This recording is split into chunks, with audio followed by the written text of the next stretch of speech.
إن الحمد لله نحمده ونستعينه ونستغفره ونعوذ بالله من شرور أنفسنا ومن سيئات أعمالنا من يهده الله فلا مضل له ومن يضلل فلا هادي له وأشهد أن لا إله إلا الله وحده لا شريك له وأشهد أن محمدا عبده ورسوله أما بعد فإن خير الحديث كتاب الله وخير الهدي هدي محمد صلى الله عليه وعلى آله وسلم وشر الأمور محدثاتها وكل محدثة بدعة وكل بدعة ضلالة وكل ضلالة في النار. أعوذ بالله من الشيطان الرجيم. بسم الله الرحمن الرحيم. يا أيها الذين آمنوا اتقوا الله حق تقاته ولا تموتن إلا وأنتم مسلمون. ہر قسم کی تعریفات حمد و ثنا اللہ سبحانہ وتعالیٰ کے لیے ہے. اللہ کی حمد و ثنا کے بعد ہم سب کے پیارے نبی محمد رسول اللہ صلی اللہ علیہ وسلم کے ذات اطہر پر لا تعداد بے شمار انگنت درود و سلام کا نزول ہو. میرے عزیز بھائیوں، اللہ سبحانہ وتعالیٰ نے نبی اکرم صلی اللہ علیہ وسلم کو اس وقت اس دنیا میں مبعوث فرمایا جب رسولوں کا سلسلہ جو ہے وہ کافی دنوں سے منقطع ہو گیا تھا اور آسمانی کتابوں کی تعلیم نہیں کے برابر رہ گئی تھی، اور لوگ جو تھے امت گمراہی کے اندھیرے میں بھٹک رہے تھے. انہیں اس بات کی تمیز بھی نہیں تھی کہ حق کیا ہوتا ہے اور باطل کیا ہوتا ہے. صحیح اور غلط میں فیصلے کرنے کی تمیز اس وقت لوگوں کے اندر موجود نہیں تھی، بلکہ جہالت اور گمراہی میں وہ بالکل اٹے اور پٹے ہوئے تھے. اور معروف کیا ہے منکر کیا ہے یہ بھی ان کو نہیں معلوم تھا. اسی وقت اسی زمانے میں اللہ کے رسول کو مبعوث کیا گیا اور اللہ کے رسول نے تعلیمات کے ذریعے پوری کی پوری امت کے نفوس کا تزکیہ کیا اور امت کو بتلایا کہ ہدایت کیا ہے. گمراہی کے اندھیرے سے نکال کر ہدایت کی روشنی میں پوری کی پوری امت کو لے گئے. اس کا ذکر اللہ قرآن میں فرماتا ہے سورہ جمعہ کے اندر، هو الذی بعث فی الامیین رسولا منہم یتلو علیہم آیاتہ وَيُزَكِّيهِمْ وَيُعَلِّمُهُمُ الْكِتَابَ وَالْحِكْمَةَ وَإِنْ كَانُوا مِنْ قَبْلُ لَفِي ضَلَالٍ مُبِينٍ. کہ اللہ ہی تو ہے، اس نے امی لوگوں کے اندر انہی میں سے ایک رسول کو ان لوگوں کے لیے بھیجا جو ان کے سامنے اللہ کی آیت کی تلاوت کرتے ہیں، ان کے نفس کا تزکیہ کرتے ہیں، اللہ کی کتاب ان کے سامنے پڑھتے ہیں، حکمت کی باتیں سکھلاتے ہیں. وَإِن كَانُوا مِن قَبْلُ لَفِي ضَلَالٍ مُبِينٍ. جبکہ اس سے پہلے وہ کھلی گمراہی میں تھے، کوئی تمیز ان کے اندر نہیں تھی، جہالت بھری ہوئی تھی. میرے عزیز بھائیوں، اللہ کے رسول جب دنیا میں آئے تو اپنی تعلیمات کے ذریعے لوگوں کو ہدایت کی روشنی سے منور کیا اور تعلیمات سے آراستہ پاراستہ کیا، سجایا. اسی تعلیمات، بنیادی تعلیمات میں سے اللہ کے رسول نے ایک تعلیم ہمیں یہ دی کہ امت مسلمہ کے اوپر جو دنیا کے اندر فساد فی الارض ہوتا ہے، بغاوت ہوتی ہے، اس کو حرام قرار دیا اور اس بغاوت سے، زمین کے اوپر کے ہر قسم کے فساد سے لڑنے کے لیے ہمارے اوپر یہ ہماری ذمہ داری کو واجب قرار دیا جائے کہ جہاں بھی فساد ہو وہاں اس کے سد باب کے لیے تمہیں کھڑا ہونا ہے. اللہ فساد کو پسند نہیں کرتا. اللہ قرآن میں ارشاد فرماتا سورہ اعراف کے اندر، وَلَا تُفْسِدُوا فِي الْأَرْضِ بَعْدَ إِصْلَاحِهَا، کہ زمین کی اصلاح ہونے کے بعد درستگی ہونے کے بعد اس میں تم فساد برپا مت کرو، بلکہ یہ منافقین اور کافروں کی روش ہے۔ اس کا اللہ نے سورہ بقرہ میں اس کی صفت کو بیان کیا ہے، وَإِذَا تَوَلَّى سَعَى فِي الْأَرْضِ لِيُفْسِدَ فِيهَا وَيُهْلِكَ الْحَرْثَ وَالنَّسْلَ وَاللَّهُ لَا يُحِبُّ الْفَسَادَ۔ کہ منافقین اور کفار ایسے ہوتے ہیں کہ جب انہیں موقع ملتا ہے وہ لوٹتے ہیں تو زمین کے اندر فساد کو برپا کرتے ہیں اور نسلوں کو اور کھیتی باڑی کو برباد کر دیتے ہیں۔ اللہ سبحانہ وتعالی ایسے فساد کو پسند نہیں کرتا ہے۔ میرے عزیز بھائیوں، ہم پر لازم ہے کہ ہم زمین پر ہر طرح کے فتنے اور فساد کو ہم سمجھیں اور اس کو روکنے کی کوشش کریں، کیونکہ یہ ایک ایسی چیز ہے جس فساد کے بنا پر اللہ سبحانہ وتعالی نے لعنت قرار دیا ہے، اللہ نے اپنے سخت عذاب کا وعید سنایا ہے۔ اللہ سورہ رات میں ارشاد فرماتا ہے، والذین ينقضون عہد اللہ من بعد میثاقہ ويقطعون ما امر اللہ به ان یوصل ويفسدون فی الارض اولئک لهم اللعنۃ ولهم سوء الدار۔ کہ جو لوگ ایک پختہ عہد ہو جانے کے باوجود بھی اللہ کا عہد توڑتے ہیں، اللہ نے جس چیز کو جوڑنے کا حکم دیا ہے اس کے بعد ان کو توڑ دیتے ہیں اور زمین پر فساد پھیلاتے ہیں، تو ان کے لیے لعنت ہے، اللہ کی رحمت سے دوری ہے اور ان کے لیے بہت ہی برا ٹھکانہ ہے، جہنم کا ٹھکانہ ہے۔ میرے عزیز بھائیوں، بہت اقسام ہیں فساد کے، نفوس کے اندر فساد، مال کا فساد، دین کے اندر فساد، دین کے اندر عقائد کا فساد، نسب کا فساد، بہت طرح کے فساد ہیں اس زمین کے اندر، اس دنیا کے اندر۔ لیکن ان سب فسادوں میں سب سے بڑا خطرہ جس فساد کا ہے اس زمین کے اوپر، وہ مذہب کے اندر، دین کے اندر فساد فی العقائد ہے۔ عقیدے کے اندر فساد، شیطان کے چال میں آ کر اللہ کی ذات کے ساتھ، اللہ کی صفات کے ساتھ شرک کرنا اور شیطان کے چال میں پھنس کر جاہل لوگ دین کے اندر نئی نئی بدعتوں کی راہوں کو نکالنا، یہ دنیا کا سب سے بڑا فتنہ اور سب سے بڑا شر ہے، یہ سب سے بڑا شر ہے، کیونکہ یہ ایسی چیز ہے کہ جیسے شہد کے بوتل میں زہر کو ڈال کر لوگوں کے سامنے پیش کیا جائے، کیونکہ دیندار طبقہ یہ سمجھتا ہے کہ ہم دین کی تبلیغ کر رہے ہیں، ہم دین کی باتیں بتلا رہے ہیں، لیکن شیطان نے اس کو دھوکے میں ڈالے رکھا ہے، دین کا چادر اڑا کر دین کے اندر نئی بدعات، نئے رسومات اور نئے خرافات کو جنم دیتے ہیں اور کہتے ہیں کہ یہ اسلام دین کے اندر ہے۔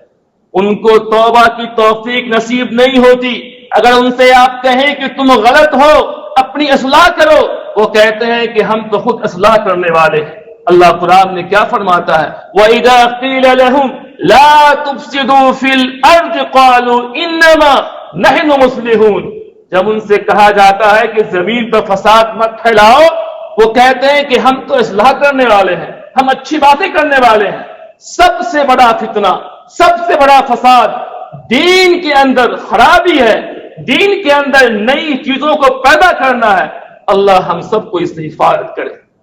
اسی طریقے سے جو فساد فی الارض ہے جس چیز کے اندر، وہ مال کا فساد ہے، دولت کا فساد ہے۔ وہ مال آپ آئے دن دیکھتے ہوں گے، اس مال کی وجہ سے بھائی اپنے بھائی کے خون کا پیاسا بن جاتا ہے، حتیٰ کہ باپ اور بیٹے جیسی تقدس رشتہ پامال کر دی جاتی ہے اور کئی سالوں کی دوستی ایک منٹ کے اندر، پل کے اندر ٹوٹ جاتی ہے اس مال کی وجہ سے، اس مال کی وجہ سے میرے بھائیوں۔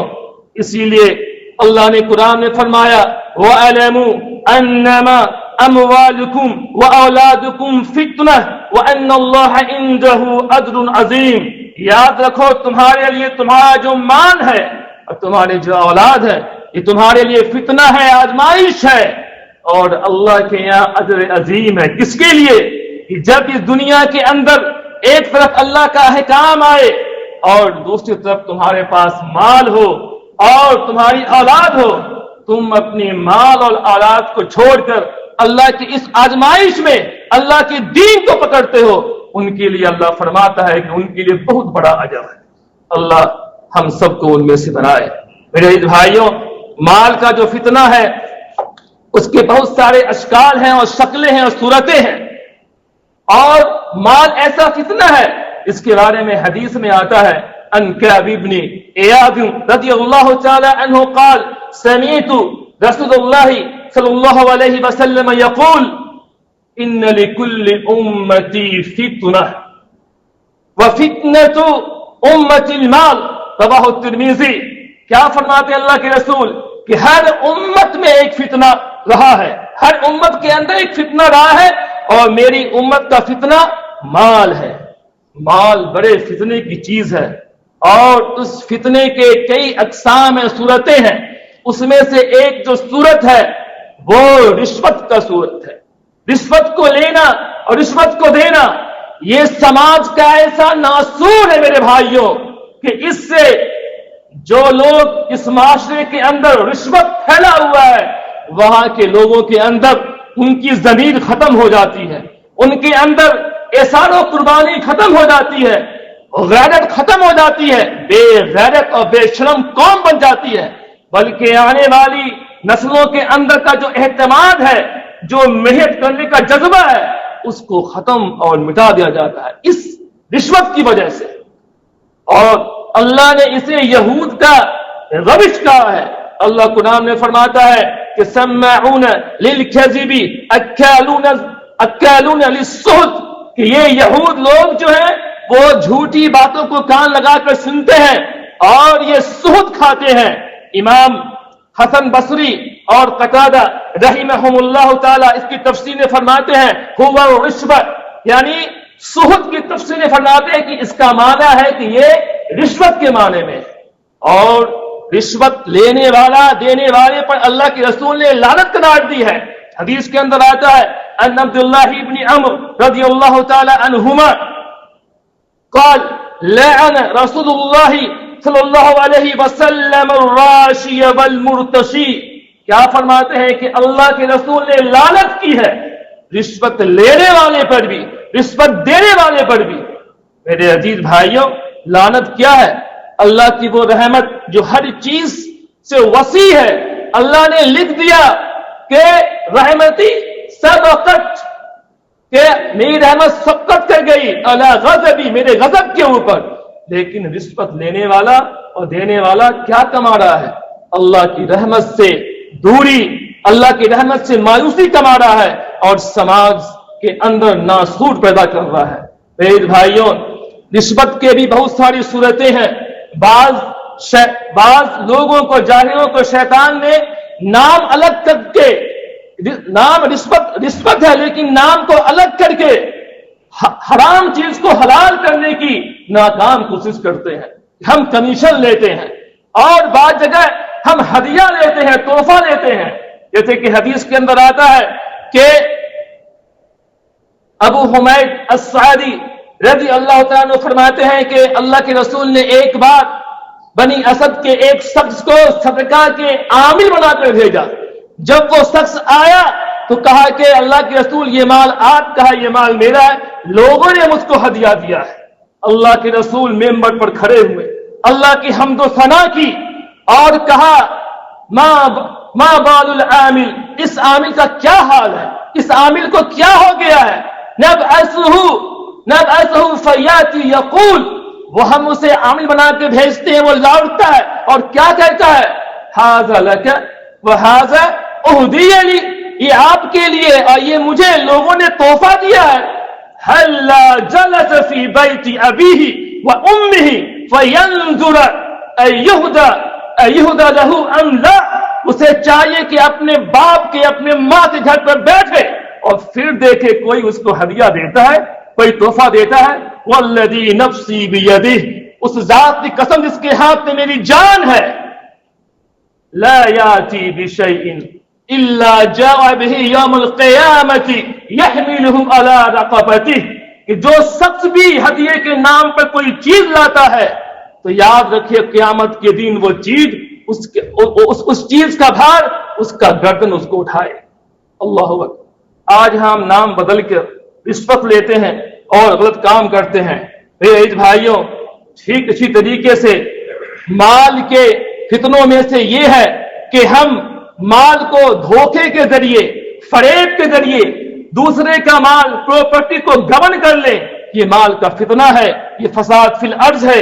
اللہ قرآن میں فرماتا ہے وَلَا تَأْكُلُوا أَمْوَالَكُمْ بَيْنَكُمْ بِالْبَاطِلِ، کہ دیکھو تم ایک دوسرے کا مال باطل طریقے سے، غلط طریقے سے مت کھاؤ.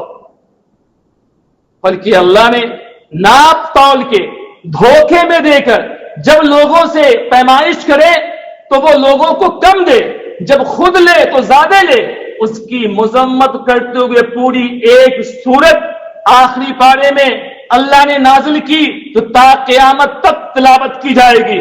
اللہ قرآن میں کیا فرماتا ہے وَيْلٌ لِّلْمُطَفِّفِينَ الَّذِينَ إِذَا اكْتَالُوا عَلَى النَّاسِ يَسْتَوْفُونَ وَإِذَا كَالُوهُمْ أَوْ وَزَنُوهُمْ يُخْسِرُونَ أَلَا يَظُنُّ أُولَٰئِكَ أَنَّهُم مَّبْعُوثُونَ لِيَوْمٍ عَظِيمٍ يَوْمَ يَقُومُ النَّاسُ لِرَبِّ الْعَالَمِينَ. کہ ناپ تول میں کمی کرنے والے کے لیے ہلاکت ہے. کیا ہو گیا ہے؟ جب وہ لوگوں سے لیتے ہیں زیادہ لیتے ہیں، لوگوں کو دیتے ہیں کم دیتے ہیں، کیا وہ اس بات کو گمان کرتے ہیں کہ وہ اٹھائے نہیں جائیں گے اس عظیم دن پر، قیامت کے دن جب سارے کے سارے لوگ رب العالمین کے سامنے کھڑے ہوں گے. میرے عزیز بھائیوں، اسی لیے حدیث کے اندر آتا ہے کہ ان رجالا يتخبطون في مال الله بغیر حق فلهم النار یوم القیامہ، کہ جو بھی شخص بنا کسی حق کے کسی کا مال اللہ کے مال کے اندر اڑا دیتا ہے اپنے لیے تو وہ مال جو ہے اس کے لیے جہنم کی آگ ہے. اللہ ہم سب کو اس کی حفاظت کرے.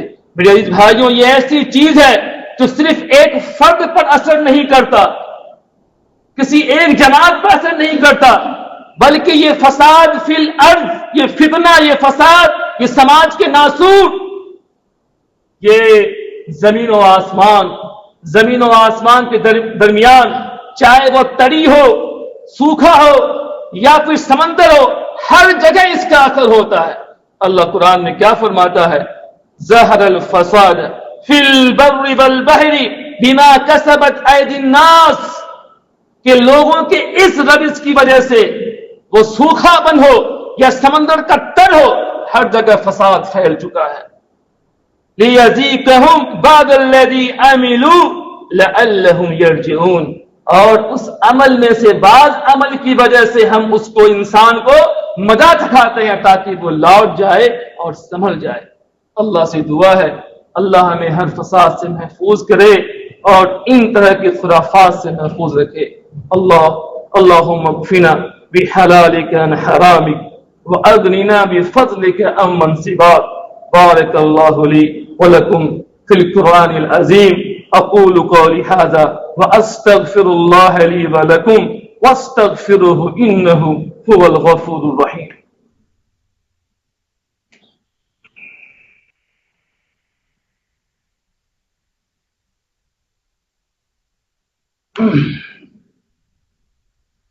الحمد لله رب العالمين والصلاة والسلام على أشرف الأنبياء والمرسلين وعلى آله وصحبه أجمعين.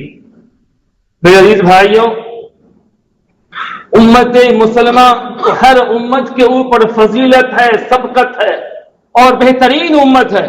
یہ اس لیے نہیں کہ تعداد کی وجہ سے، اس لیے نہیں کہ اسلحہ کو بناؤ، مضبوطی کرو، تمہاری فوج بڑی تعداد میں ہونی چاہیے. اللہ نے اس چیز کو لے کر ہماری سبقت کو بیان نہیں کیا، بلکہ ہم خیر امت ہیں، ہم بہترین لوگ اس وقت ہیں جب اللہ پر ایمان لاتے ہیں، اللہ کے احکام پر عمل کرتے ہیں، اور جس چیز سے اللہ نے روکا ہے اس سے ہم اپنے آپ کو روک جاتے ہیں. اور کہیں بھی منکر چیز ہوتی ہے، کہیں بھی فساد ہوتا ہے، ہم اس سے لڑتے ہیں، ظلم کو مٹانے کو تیار رہتے ہیں، علم کے ذریعے، کلام کے ذریعے، یا ہاتھ کے ذریعے، زبان کے ذریعے ہم ہر منکر کے سامنے صف باندھے کھڑے ہوتے ہیں. یہی وجہ ہے کہ اس امت کو خیر امت کہا گیا ہے. اللہ قرآن میں کیا فرماتا ہے؟ کنتم خیر امت اخرجت للناس تعمرون بالمعروف وتنہون عن المنکر وتؤمنون باللہ. تم خیر امت کیوں ہو؟ تمہیں لوگوں کے لیے نکالا گیا، تم بہترین امت ہو. کیوں؟ تم نیکی کا حکم کرتے ہو، برائیوں سے روکتے ہو. برائی کو دیکھ کے خاموش نہیں رہتے، تم برائی کو دیکھ کر تم اس سے روکتے ہو، کیونکہ تم اللہ پر ایمان لانے والے ہو. اللہ پر ایمان لانے کا مطلب ہے کہ نیکی کا حکم انسان کرے گا اور برائی کو دیکھے گا تو اس کو اپنی طاقت کے تحت اس کو وہ روکے گا. اگر ہم برائی کو دیکھ کر چپ رہ جائیں تو ہماری مثال وہی جہاز والی ہے کہ اوپر درجے پر جہاز کے لوگ بیٹھے ہیں اور نیچے والے لوگ چھید کر کے پانی نکال رہے ہیں. اگر اوپر والا لوگ اپنے منہ پر چپی سان لے، چپ ہو جائیں، ان کے ہاتھوں کو نہیں روکے، سب کے سب غرق ہو جائیں. لیکن اگر وہ اس منکر کو دیکھ کر اس کے ہاتھوں کو روک لیا جائے، وہ بھی نجات پائیں گے، سارے کے سارے لوگ بچ جائیں گے. اسی لیے کیا فرمایا اللہ کے رسول نے؟ من رأى منکم منکرا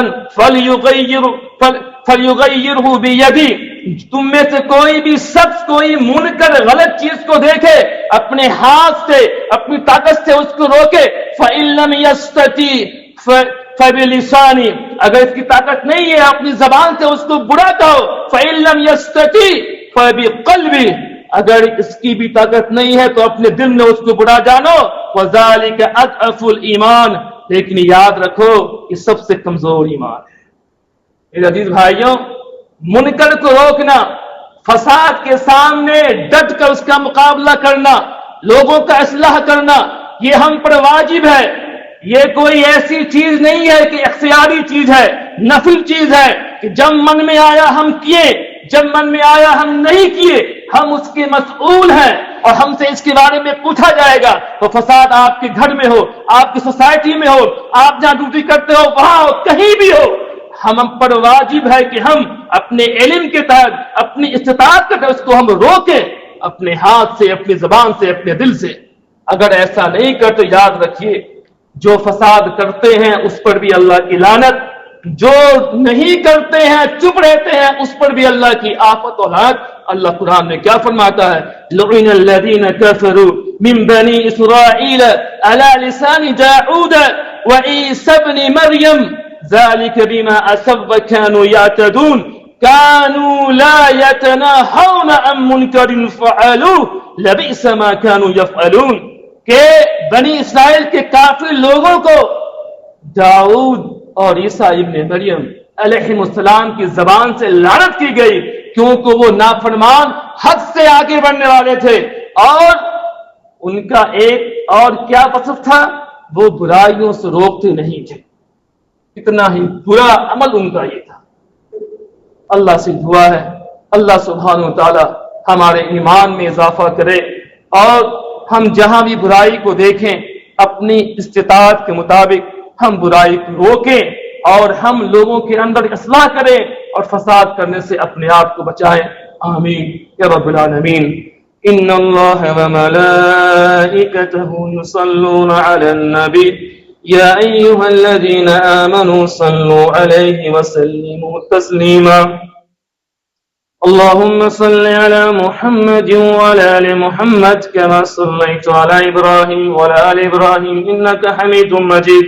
اللهم بارك على محمد وعلى آل محمد كما باركت على إبراهيم وعلى آل إبراهيم إنك حميد مجيد.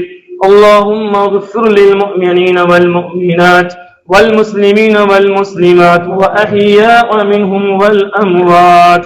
اللهم وأعز الإسلام والمسلمين وأذل الشرك والمشركين. اللهم احفظ الكويت وأهلها من كل شر